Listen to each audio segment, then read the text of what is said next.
Haleluya, Bwana Yesu asifiwe. Tarehe 31 ya mwezi wa 3 leo, kipindi hewani toba leo riziki yetu kila siku. Mimi ni Mwalimu Baraka Mbonaliba wa Eternal Ministry. Tunaendelea na kuangalia maeneo 8 ambako fedha inajificha. Maeneo 8 ambako fedha inajificha. Tayari nimeshakupa maeneo 5 na leo nataka niachie eneo la 6 kwako. Na hili si jingine, fedha inajificha kwenye fursa na muda. Fedha inajificha kwenye fursa na muda. Fedha inajificha kwenye fursa na muda. Mhubiri sura ya 9 mstari ule wa 11. Mhubiri sura ya 9 mstari wa 11, Biblia inasema namna hii: nikarudi na kuona chini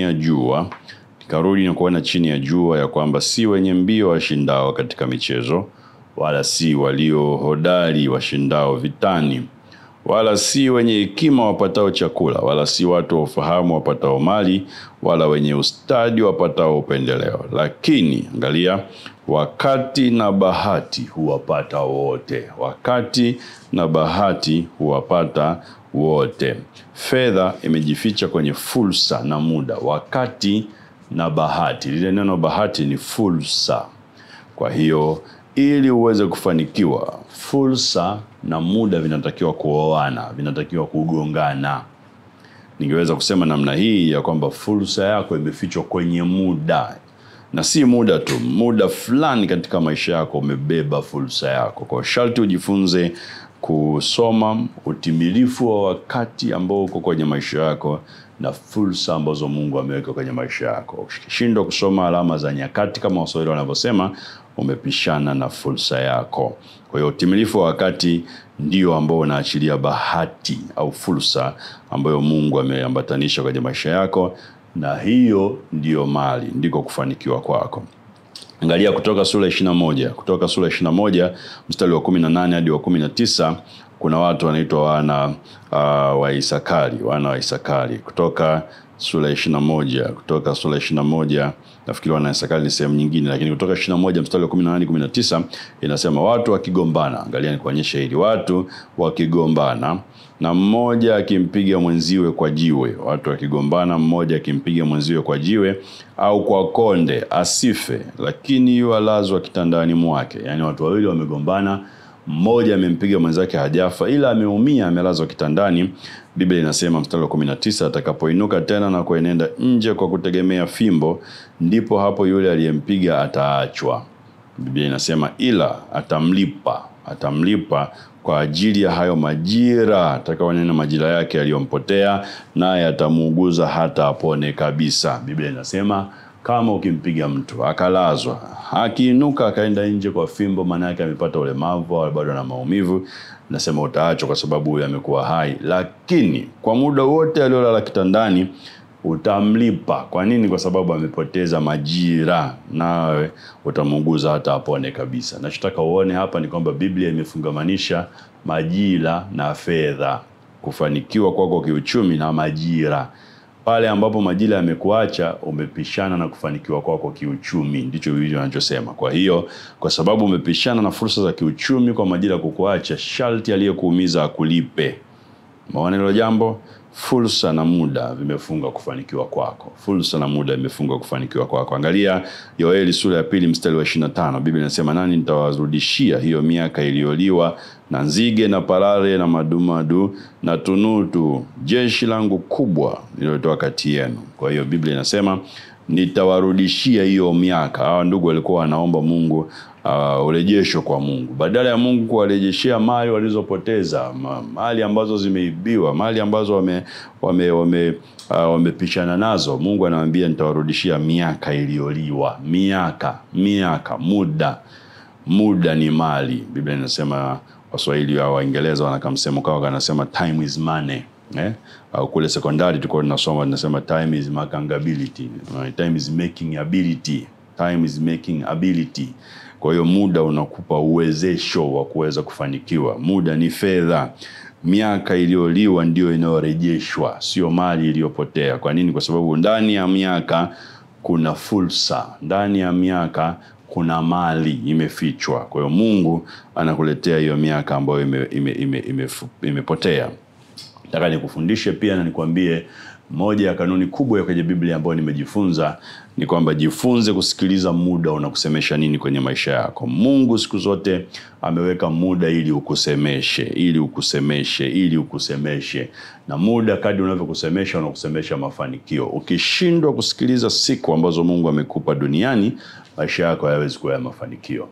Ndio utasikia kuna watu wanasema wewe ni mtu mzima ana akili ya kitoto. Maana yake umri wake mkubwa hasikilizi miaka yake. Au wanasema wewe ni mtoto ana akili ya kiutu uzima. Maana yake ni mtoto mdogo anasikiliza miaka yake. Jifunze kusikiliza umri wako unakusemesha nini. Kile unachokusemesha ukifanye right on time, kwa sababu ndiko mafanikio yako yaliko. Angalia Zaburi ya 90 mstari wa 12. Zaburi ya 90 mstari wa 12 unasema, basi utujulishe kuzihesabu siku zetu, tujipatie moyo wa hekima. Umeona? Utujulishe kuzihesabu, ile neno la kihasibu, siku zetu, maana yake kuweka thamani. Teach us how to value our day, to place value on our days. Siku zina thamani, na kwa hiyo zimeumbwa ili zikusemeshe hiyo thamani na nini cha kufanya kwenye muda wako. Ndio maana kuna mambo fulani yanakuja kwenye umri fulani na usipoyasikiliza baada ya ule umri umeondoka. Kuna watu ambao wamesukumwa kuoa, kwa mfano wakiwa na miaka fulani na wakapuuzia. Ile miaka ikipita hawasikii tena msukumo wa kuoa. Kwa mfano kuta mtu ana miaka 40 hajaoa na haoni shida, lakini alivyokuwa na miaka 30, 32 alikuwa anapata shida kwa sababu ndani kuna msukumo wa kuoa. Miaka ile ikishapita anaona ni kawaida, anaweza kazeeka hata hajaoa au hajaolewa.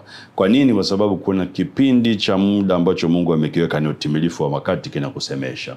Kuna watu walisemeshwa fursa za kutoka kazini labda na kujiajiri, kufungua biashara kwenye umri fulani, na hiyo pressure ikawa ni kubwa sana, na wakawa na uoga au mambo mengine yakatokea, wakuacha kazi au hawakuanza hizo biashara. Baada ya muda kupita, ile msukumo umeondoka na hao hawana msukumo tena wa kufanya biashara. In fact, hata mtu akiambiwa wafanye biashara wamekuwa ni waoga, hawataki tena kufanya. Kwa nini? Time imepita. Mambo yamekuwa chukuliwa na muda. Things have been taken by events, have been taken by time.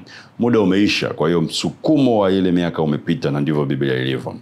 Nasema mtumishi umetoa wapi? Ayubu sura 32 mstari wa 6 hadi wa 7. Ayubu 32 mstari wa 6 hadi wa 7 wanasema, basi Elihu mwana wa Barakeli mbuzi akajibu na kusema, mimi ni kijana na ninyi ni wazee sana, kwa hiyo nalijizuia nisithubutu kuonyesha nionavyo. Na alisema, angalia jimbo aliyosema mstari wa 7 32 Ayubu, nilisema yafaa siku ziseme. Kwa hiyo siku zinasema, na wingi wa miaka ufundishe hekima. Siku zinasema, wingi wa miaka tunategemea ufundishe hekima. Yafaa siku ziseme. Siku zinasema. Sikiliza siku zako, sababu ndivyo Mungu alivyotuumba. Mathayo sura ya 6 mstari wa 9 na kuendelea, ule mstari wa 11 unasema, utupe leo riziki yetu ya kila siku. Leo.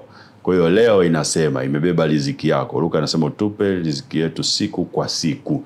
Kila siku kuna riziki yako, na siku inatakiwa kusemeshe riziki yako ya siku. Kwa hiyo jifunze kila siku kuisikiliza riziki yako. Sikiliza umri wako unakwambia kufanya nini, ni ya msingi sana, na ukishindwa kufanya hivyo umepishana na mafanikio yako. Zaburi ya 139 nitamaliza hapo leo, mstari wa 16 unasema, macho yako yaliniona. Zaburi 139:16, macho yako yaliniona kabla sijakamilika, chuoni mwako ziliandikwa zote pia. Angalia, siku zilizoamriwa kabla hazijawa bado. Unaelewa maana yake? Siku ziliamriwa kabla hazijawa bado. The days were ordained before they were made. Maana yake kabla siku hazijaumbwa ziliamriwa, zilipewa maelekezo ya nini zije zikufanyie huku duniani. Wewe umeumbwa, umezikuta siku. Ndivyo Biblia inavyosema, siku zako zimetengenezwa kabla wewe haujakuweko, ziliamriwa kabla hujakuweko. Nazo kabla hazijaumbwa zilipewa maagizo. Kwa hiyo siku zilikuta maagizo ya kukufanikisha, na hayo ndio zinazo kusemesha kila siku. Tupe leo riziki yetu ya kila siku.